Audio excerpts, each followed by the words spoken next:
তো ড্রামার শুরুতেই সেখানে চেন আসে। চেন এসে এটা দেখে বলে যে হায় হায়, আমি কি তোমাকে বিরক্ত করলাম নাকি? আচ্ছা দাঁড়াও, আমি চলে যাই, তারপর তুমি তোমার কাজ সেরে ফেলো। এই কথা শুনে শিয়াও অনেক রেগে যায়। সে বলে যে তুমি কি দেখতে পাচ্ছ না যে আমি এভাবে ঝুলে আছি, আর কিছুক্ষণ পর আমি মরে যাব, তোমার কি কিছু মনে হচ্ছে না? এই কথা শুনে চেন বলে যে না, আমার কিছু মনে হচ্ছে না। তখন শিয়াও আরো কিছু বলতে গেলেই তার পা পিছলে যায়, যেটাতে তার সত্যি সত্যি ফাঁসি লেগে যায়। তখন চেন তার দড়িটি কেটে ফেলে আর তাকে তাড়াতাড়ি গিয়ে ধরে ফেলে। তো এরপরে চেন সেখান থেকে চলে যায়। রাতের বেলা সে যখন আবারও ঘরে ফিরে আসে, তখন শিয়াও দেখে যে চেন অনেক অসুস্থ ছিল, সে তার উপরে বেহুশ হয়ে যায়। তখন শিয়াও চেনের সেবা করতে থাকে। চেনের অনেক জ্বর এসেছিল, শিয়াও তাকে সেবা করতে করতে সেখানেই ঘুমিয়ে পড়েছিল। সকাল হলে চেন উঠে পড়ে। চেন দেখে শিয়াও তার কাছে শুয়েছিল। তখন সে উঠে চলে যাচ্ছিল। শিয়াও তাকে জিজ্ঞাসা করলে চেন বলে যে প্র্যাকটিস করতে যেতে হবে না। তো এটা শুনে শিয়াও অনেক খুশি হয়ে যায়। এরপরে তারা একসাথেই সে রেকর্ডস প্র্যাকটিস করে। অন্যদিকে আবার লুকিয়ে লুকিয়ে ইউএলি এটা দেখছিল। সেটা দেখে অনেক রেগে যায়।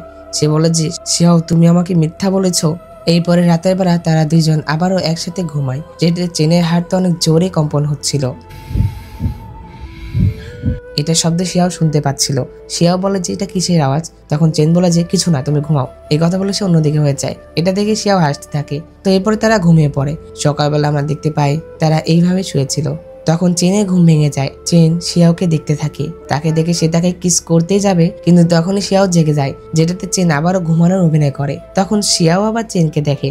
সে তাকে দেখে বলে যে চেন, তুমি অনেক সুন্দর। এই কথা বলে সে যখন তার নাকের উপরে হাত দেয়, তখন চেন জেগে যায়। এটাতে সেও তাকে আর কিছু বলে না। তারা যখন সেখানে ছিল তখনই তাদেরকে তাদের মাস্টার ডাকে, যেটাতে সবাই সেখানে যায়। সবাইকে মাস্টার বলছিল যে তাদের সম্প্রদায় থেকে একটা মূল্যবান জিনিস চুরি করা হয়েছে, যেটা হলো the tricks of the wider world. তো এই যে জিনিসটার কথা বলতেছে, এটার কথাও সে কালো কাপড় পরা লোক ইউলিকে বলেছিল যে এটা তার আনতে হবে, অর্থাৎ এই জিনিসটি ইউলি চুরি করেছে। তো এই কথাগুলো যখন তারা বলছিল, তখন তাদের কাছে একটি শিষ্য এসে বলে যে শিয়াওয়ের ভাইকে ডার্ক ক্ল্যানের লোকেরা পাহাড় থেকে ফেলে দিয়েছে। নিচে তাকে অনেক খোঁজা হয়েছে, কিন্তু তার লাশ পাওয়া যায়নি। এই কথা শুনে শিয়াও তো একদম অবাক হয়ে যায়, আর সে সেখানে যাওয়ার অনুমতি চায়। কিন্তু তখন আরো একটি শিষ্য এসে মাস্টারকে একটি জেট পেন দেয় আর তাকে বলে যে এটা আমাদের সেই রুমে পাওয়া গিয়েছে যেখান থেকে সেই অনুশীলনের বইটি চুরি হয়েছে। তখন মাস্টার এটা দেখে শিয়াওকে বলে যে এটা তোমার না? তখন শিয়াও বলে যে হ্যাঁ, এটা তো আমারই।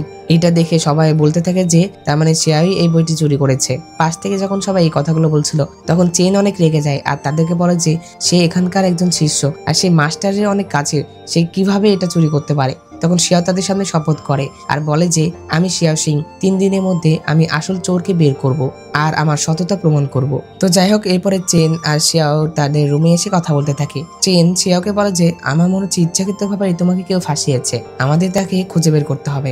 চেন শিয়াওকে বলে যে আচ্ছা, সম্প্রতি তুমি কাউকে রাগিয়েছো নাকি? তখন শিয়াও অনেক ভেবে বলে যে তোমাকে। এটা শুনে চেন আর কিছু বলে না। তো এরপর থেকে চেন আর শিয়াও তারা দুইজন একসাথে তদন্ত করা শুরু করে। এবার তারা এক লাগারে 2 দিন খোঁজ করে, কিন্তু তারা কিছুই পায় না, যেটাতে শিয়াও অনেক হতাশ ছিল। সে এতদিন ঠিক মতো খাবারও খায়নি, যেটাতে চেন তাকে খেতে বলে, কিন্তু শিয়াও সেখান থেকে বাইরে চলে আসে। সে লণ্ঠন দিয়ে আবারও তথ্য খুঁজতে থাকে, কিন্তু যখন চেন সেখানে চলে আসে, সে এসে তাকে থামানোর চেষ্টা করে, কিন্তু শিয়াও তার কোনো কথা শুনছিল না। এক পর্যায়ে সে তার ভাইয়ের কথা মনে করে কান্না করছিল, যেটাতে চেন তাকে জড়িয়ে ধরে। তখন শিয়াও তার মন মতো কান্না করে। এই পরদিন সকালে শিয়াও যখন আবারও সেই রুমে যায়, তখন সে সেখানে একটি পুঁতি দেখতে পায়, অর্থাৎ এটা সেই চোরের ছিল। এরপরে সে ইউলির সাথে দেখা করে। সে ইউলিকে দেখে বলে যে তোমার হেয়ার পিনটা তো অনেক সুন্দর। তখন ইউলি বলে যে তোমার কি এখনো আমার এই হেয়ার পিনের দিকে মনোযোগ দেওয়ার সময় আছে? এই কথা বলে ইউলি সেখান থেকে চলে যায়। আসলে শিয়াও এটা সন্দেহ করছিল যে এই প্রতিটি ইউলির, কারণ সে তার হেয়ার পিনে এটা দেখেছিল। এরপরে শিয়াও ইউলির রুমে আসে। সে এটা চেক করছিল যে এখানে তার হেয়ার পিনটা আছে কিনা। তখন সে চেক করে দেখে যে হ্যাঁ, সত্যি এই হেয়ার পিনেই এই পুঁতিটি সেট হচ্ছে। তখন সেখানে ইউলি চলে আসে। তখন ইউলিকে দেখে শিয়া যখন তাকে এটা দেখায় যে তার হেয়ার পিনের সাথে এই পুঁতিটি মিলে যাচ্ছে, তখন ইউলি এটা স্বীকার করে যে সেই এটা চুরি করেছে। ইউলি তাকে বলে যে ছোটকাল থেকে আমি সব দিক থেকে অপমানিত হয়ে আসছি, আর আমার যা যা ছিল সব তুমি নিয়ে নিয়েছো। আমি কিচ্ছুই পাইনি, এমনকি আমি যাকে ভালোবাসি তাকে তুমি বিয়ে করে ফেলেছো। সবাই তোমাকে পছন্দ করে, আমার দিকে কেউ তাকায় না। তো এই কথা বলে ইউলি কাঁদতে থাকে আর শিয়াওকে সেখান থেকে বের করে দেয়। তো শিয়াও সেখান থেকে চলে আসার পর থেকেই ড্রিঙ্কস করছিল, কারণ তারও অনেক খারাপ লেগেছিল। আর সে এটা মানতে পারছিল না যে ইউয়েলি তার সাথে এমনটা করেছে। তখন সেখানে চেন আসে আর তাকে ড্রিঙ্কস করতে মানা করে, কিন্তু তখন শিয়াও তার ভাইয়ের কথা আবার মনে করে, যেটাতে সে আবারও কাঁদতে থাকে, যেটাতে চেন তাকে সান্ত্বনা দেয়। তো এর পরের দৃশ্যে দেখতে পাই যে হঠাৎ করে ইউয়েলি গায়েব হয়ে যায়, যেটাতে সবাই মনে করে যে কেউ তাকে কিডন্যাপ করেছে, এমনকি তাদের মাস্টারকেও পয়জন দেওয়া হয়েছে। যেটাতে শিয়াও আর চেন তাদের মাস্টারের কাছে অনুমতি চায় যে তাদেরকে যেন পাহাড়ের নিচে যেতে দেওয়া হয়, যেখান থেকে তারা তার মাস্টারের বিষের প্রতিষেধক নিবে এবং ইউয়েলিকে খুঁজে আনবে। তখন মাস্টারও তাদেরকে অনুমতি দিয়ে দেয়। তো এরপরে শিয়াং চেং, দিং আর আরো একটি শিষ্য, তারা 4 জন একসাথে পাহাড়ের নিচে চলে যায়। তো শিয়াও আর চেন যখন চলে যাচ্ছিল তখন তাদের দুজনের বাবারা তাদেরকে অনেকগুলো কাপড় একসাথে দিচ্ছিল, যেটাতে শিয়াও আর চেন না নিয়ে সেখান থেকে চলে যায়। তখন শিয়াও আর চেনের বাবারা একে অন্যের সাথে তাদের যে শত্রুতা ছিল সেটা তারা মিটিয়ে নেয় আর তারা একে অন্যকে জড়িয়ে ধরে, অর্থাৎ তারা তাদের সকল শত্রুতা মিটিয়ে নিয়েছে। অন্যদিকে আমরা শিয়াও আর চেনদের দেখতে পাই, তারা পাহাড়ের নিচে চলে এসেছিল এবং তারা একটি ম্যাপ অনুসরণ করছিল।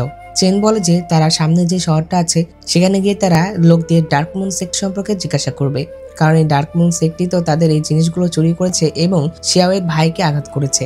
তো তারা তাদের যাত্রা পথে কিছুটা বিরতি নেয়। রাতের বেলা তারা একটি জায়গায় আগুন জ্বালিয়ে রেস্ট নিচ্ছিল। দিং আর একটি মোটা শিষ্য যখন রেস্ট নিচ্ছিল তখন শিয়াও আর চেন একসাথে প্র্যাকটিস করছিল। প্র্যাকটিস করতে করতে তারা হঠাৎ করে অনেক কাছে চলে আসে। তখন চেন শিয়াওকে কিস করে।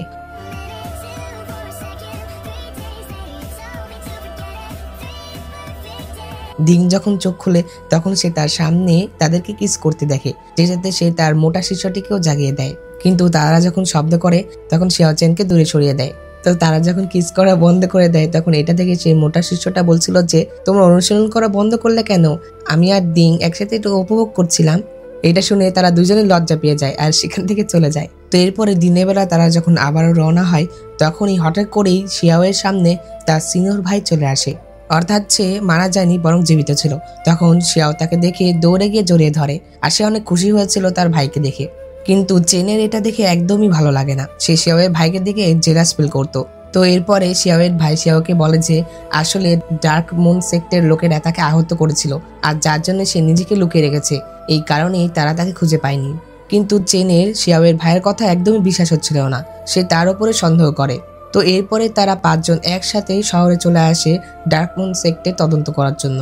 এখানে শিয়াওয়ের ভাই শিয়াওয়ের সাথে যা যা করছিল এটা থেকে চেনের অনেক জেলাস ফিল হচ্ছিল। তো এরপরে তারা একটি বাড়িতে আসে, যেই বাড়িতেই তারা সেই বিষের প্রতিষেধক পেত। কিন্তু সেই বাড়ির একটি লোক তাদেরকে বলে যে আমার ভয় হচ্ছে যে আমরা আপনাকে হতাশ করব, কারণ ডিং পরিবারের সবাই নিহত হওয়ার পর থেকে সেই প্রতিষেধকটি আর নেই। তখন এটাতে শিয়াও বলে যে কেউ কি জানে না যে এটা কোথায়? তখন লোকটি বলে যে না, কেউ জানে না, কিন্তু যারা তাদের জীবন দীর্ঘায়ু করার জন্য এটি ব্যবহার করেছে তাদের শরীরে এই ভেজজের একটা চিহ্ন থাকবে। তো যাই হোক, এরপর রাতে দৃশ্যে দেখতে পায় যে চেন যেহেতু শিয়াওয়ের ভাইকে সন্দেহ করছিল, যার জন্য সে রাতে চুপচুপ করে তার রুমে আসে। সে তার রুম চেক করতে থাকে। বাইরে আবার শিয়াওয়ের ভাই চলে আসে। শিয়াওয়ের ভাই এটা বুঝতে পারে তার রুমে চেন আছে, যেটাতে সে শিয়াওয়ের কাছে যায় আর তাকে বলে যে চলো আমরা একসাথে আমাদের রুমে গিয়ে আড্ডা দেই। এটাতে শিয়াও তার সাথে চলে আসে।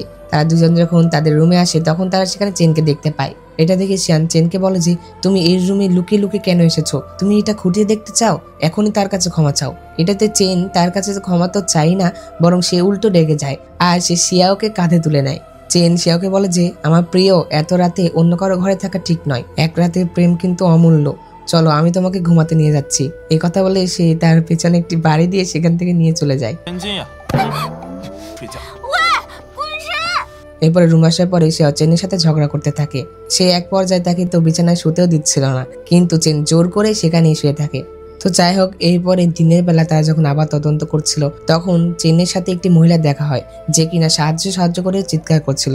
তখন চেন তাকে সেই লোকটির হাত থেকে বাঁচায়। তখন সেই মেয়েটি তাকে ধন্যবাদ জানায়। এরপর থেকে সেই মেয়েটাও তাদের সাথে যোগ দেয়। এরপরে আমরা দেখতে পাই যে শিয়াওয়ের ভাই আর সেই মহিলাটি একসাথে কথা বলছিল। তো এখানে আমরা জানতে পারলাম যে শিয়াওয়ের ভাই আর এই মহিলা তারা দুজনেই সেই ডার্ক মুন সেক্টের লোক ছিল। মহিলাটি শিয়াওয়ের ভাইকে বলছিল যে তুমি এখনো তোমার কাজ সম্পূর্ণ করোনি কেন?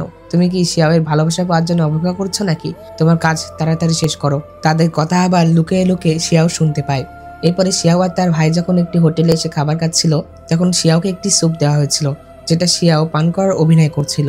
কারণ সে যখন থেকে তার ভাইকে তার সাথে কথা বলতে দেখেছে তখন থেকে সেও তার উপর সন্দেহ করতে শুরু করেছে। অন্যদিকে সেই মেয়েটি চেনকেও সেই স্যুপটি খাওয়াতে যাচ্ছিল, অর্থাৎ যে স্যুপে বিষ দেওয়া আছে আর কি। শিয়াওকেও কিন্তু এই মেয়েটি বিষ দিয়েছিল। অবশ্যই এই কাজটি তার ভাইয়ের ছিল, কিন্তু যেহেতু সে এটা করছে না, যার জন্য এই মেয়েটি এই কাজগুলো করছিল। কিন্তু চেন এই মেয়েটিকে ধরে ফেলে। তখন সেই মেয়েটি সেখান থেকে পালিয়ে আসে। এরপরে সেই মহিলাটি শিয়াওয়ের কাছে চলে আসে। সে যখন শিয়াওকে আঘাত করতে যাবে তখন শিয়াওয়ের ভাই তাকে মানা করে, কিন্তু তখন সেখানে চেন চলে আসে। চেন এসে শিয়াওয়ের ভাইয়ের সাথে যখন লড়াই করছিল তখন সেই মহিলাটি শিয়াওকে নিয়ে সেখান থেকে চলে যায়। তো এরপরে শিয়াওকে ডার্ক মুন সেক্টর লিডারের কাছে আনা হয়। তো তখন আমরা সেই লিডারকে দেখতে পাই। আসলে লিডার আর কেউ নয়, বরং ইওলি ছিল। তো ইওলি এদের মাস্টার, আর এই ইওলি লোক হিসাবে কাজ করতো শিয়াওয়ের ভাই। তখন ইওলি শিয়াওকে বলে যে আমার বাবা মাকে তোমাদের এই সম্প্রদায় হত্যা করেছিল। এটা শুনে শিয়াও বলে যে কিন্তু এটা তো অনেক বছর হয়ে গিয়েছে, আর আমাদের দীর্ঘায়ুগের সম্প্রদায়ও তোমাকে অনেক ভালোভাবেই লালন পালন করেছে। তুমি কোথাও হারিয়ে গেছো দেখে তারা অনেক চিন্তিত ছিল, এমনকি আমি তোমাকে আমার সবচেয়ে ভালো বন্ধু হিসেবে দেখেছিলাম। এই কথা শুনে শিয়াও অনেক রেগে যায়। সে তার গলা টিপে ধরে আর তাকে বলে যে কি বললে তুমি? আমি তোমার ভালো বন্ধু? আমি তোমাকে সবচেয়ে বেশি ঘৃণা করি। তারা যখন সেখানে ছিল তখন শিয়াওয়ের ভাই সেখানে চলে আসে। শিয়াওয়ের ভাই এসে ইওলিকে বলছিল যে আমি ব্যর্থ হয়েছি, আমি চেনকে এখানে আনতে পারিনি। তখন ইওলি বলে যে সমস্যা নেই, যেহেতু শিয়াও এখানে আছে তাহলে সে অবশ্যই তাকে বাঁচাতে এখানে আসবে। এই পরবর্তী দৃশ্যে দেখতে পায় যে শিয়াও ইওলিকে চা সার্ভ করছিল, কিন্তু সে ইচ্ছাকৃতভাবে তার গায়ের উপরে চা ফেলে দেয়, যেটাতে সে তার শরীর পরিষ্কার করার নাম করে তার পিঠে থাকা একটি চিহ্ন দেখতে পায়। আসলে শিয়াওয়ের এটা সন্দেহ হয়েছিল যে ইওলি হয়তো সেই ভেষজটি নিয়েছে, যার জন্য তার আয়ু বেড়ে যাবে। শিয়াও এটা দেখার পরে ইওলি গার্ড দিয়ে তাকে সেখান থেকে নিয়ে যায়। তাকে একটি রুমে বন্দি করে রাখা হয়েছিল। তখন সেখানে একটি গার্ড আসে। এটা দেখে শিয়াও অনেক ভয় পেয়ে যায়, কিন্তু তখন সেই গার্ডটি তার মাস্ক খুলে আর আমরা দেখতে পাই এটা চেন ছিল। চেনকে দেখে শিয়াও অনেক খুশি হয়, সে তাকে জড়িয়ে ধরে। তো তখন চেন বলে যে তোমার ভাই আমাকে ভিতরে এনেছে। আসলে শিয়াওয়ের ভাই তো শিয়াওকে আর আঘাত করতে চায় না, আর সে তাকে তো ভালোবাসতো, যার জন্য সে চেনকে এখানে এনেছে, যেটাতে সে যেন শিয়াওকে বাঁচাতে পারে। তখন চেন শিয়াওকে বলে যে তোমার বিষের অবস্থা কেমন? তখন শিয়াও বলে যে আরে আমি তো বিষাক্ত নই, আমি তো আগেই বুঝতে পেরেছিলাম যে সে আমার খাবারে বিষ দিয়েছে, যার জন্য আমি সেটা খাইনি। তো এরপরে ইওলি শিয়াওকে ডাকে। আসলে ইওলিও এটা বুঝতে পেরেছিল যে শিয়াও বিষাক্ত নয়। তখন সে তাকে জোর করে আবারও বিষ দেওয়ার চেষ্টা করে। এক পর্যায়ে সে তাকে বিষ খাইয়ে দেয়, কিন্তু তখন সেখানে চেন চলে আসে। চেন এসে তার সাথে ফাইট করতে থাকে, কিন্তু তাদের ফাইটের এক পর্যায়ে চেনের মাস্ক খুলে যায়, যেটাতে ইওলি তাকে চিনে ফেলে। তখন চেন ইওলির কাছে শিয়াওয়ের বিষের প্রতিষেধক চায়। তখন ইওলি চেনকে বলে যে তুমি যদি আমার কাছে হাঁটু গেড়ে ক্ষমা চাও আর তুমি যদি একটা বিষ পান করো তাহলেই আমি তাকে প্রতিষেধক দেব। এই কথা শোনার সাথে সাথে চেন তার সামনে হাঁটু গেড়ে অনুগ্রহ করতে থাকে। তখন ইওলি তাকে বিষের বোতল দেয়, যেটা নেওয়ার সাথে সাথে চেন বিষটি খেয়ে নেয়। তো এটা দেখে ইওলি অবাক হয়ে যায়। সে বলে যে তুমি তাকে বাঁচানোর জন্য নিজেও মরতে রাজি? এটা শুনে চেন তাকে কিছুই বলে না। চেন তাকে বলে যে তার প্রতিষেধকটা দাও, কিন্তু ইওলি দিতে মানা করে দেয়। সে শিয়াওকে আর প্রতিষেধক দিবে না। তো এক পর্যায়ে তাদের দুজনকে বিষের প্রতিষেধক দেওয়া হয় না, তাদেরকে আবারও বন্দি করে রাখা হয়। তো এখানে তারা দুজন একসাথে কথা বলছিল। চেন শিয়াওকে বলছিল যে সে তাকে সত্যি অনেক ভালোবাসে। তখন শিয়াও বলে যে তুমি আমাকে কখন থেকে পছন্দ করা শুরু করলে? চেন বলে যে অনেক আগে থেকেই। তখন চেন বলে যে তুমি কখন থেকে আমাকে পছন্দ করা শুরু করলে? শিয়াও বলে যে এটা ঠিক যে আমি তোমাকে রেকর্ড পাওয়ার জন্য বিয়ে করেছিলাম, কিন্তু বিয়ের পর থেকেই তোমাকে আমার ভালো লাগা শুরু হয়। তুমি কি আমাকে পছন্দ করো? এই কথা শুনে চেন তাকে কিস করতে থাকে।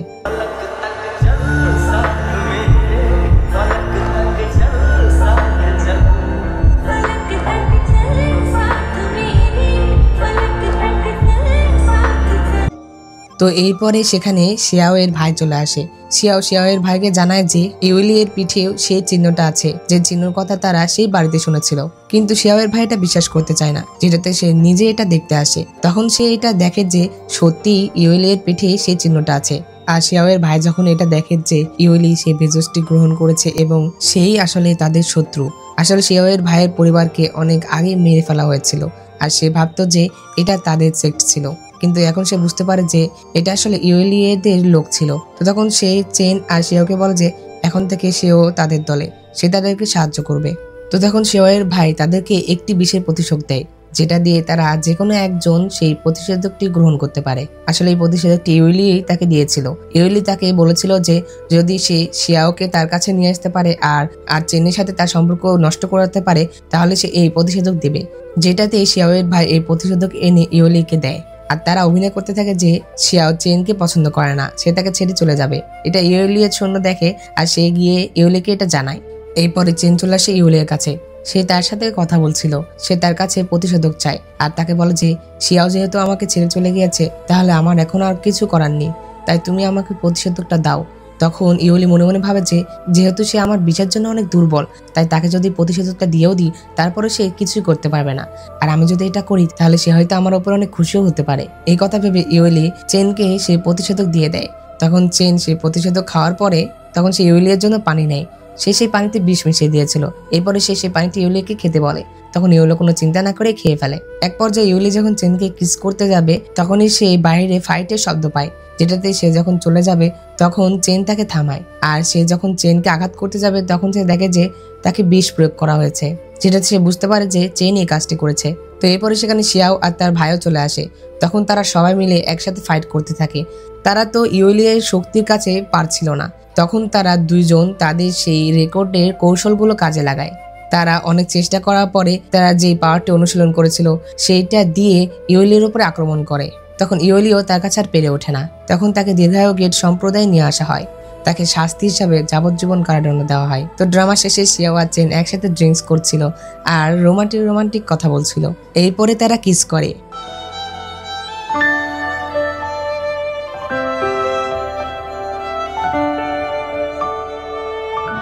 আর এই অসাধারণ দৃশ্যের মাধ্যমে এই ড্রামাটি এখানে শেষ হয়ে যায়। তো বন্ধুরা, ড্রামাটি তোমাদের কাছে কেমন লেগেছে আর এর কোন পার্টি সব থেকে বেশি ভালো লেগেছে এটা অবশ্যই কমেন্টে জানিয়ে দাও। ড্রামাটির রেটিং 10-এ কত দিবে এটাও বলে দিও। ভিডিওটি ভালো লেগে থাকলে অবশ্যই একটু লাইক করে দাও। আর আমার চ্যানেলে নতুন হয়ে থাকলে চ্যানেলটি সাবস্ক্রাইব করে পাশে থাকা বেল আইকনটি অলে ক্লিক করে দাও, যাতে পরবর্তী ভিডিও নোটিফিকেশন সবার আগে তোমার কাছে পৌঁছে যায়। তো দেখা হচ্ছে পরবর্তী এক্সপ্লেনে। সে পর্যন্ত আল্লাহ তাআলা তোমাদের ভালো রাখুক, সুস্থ রাখুক। এই কামনা করে আজকের ভিডিও এখানে শেষ করছি। আল্লাহ হাফেজ।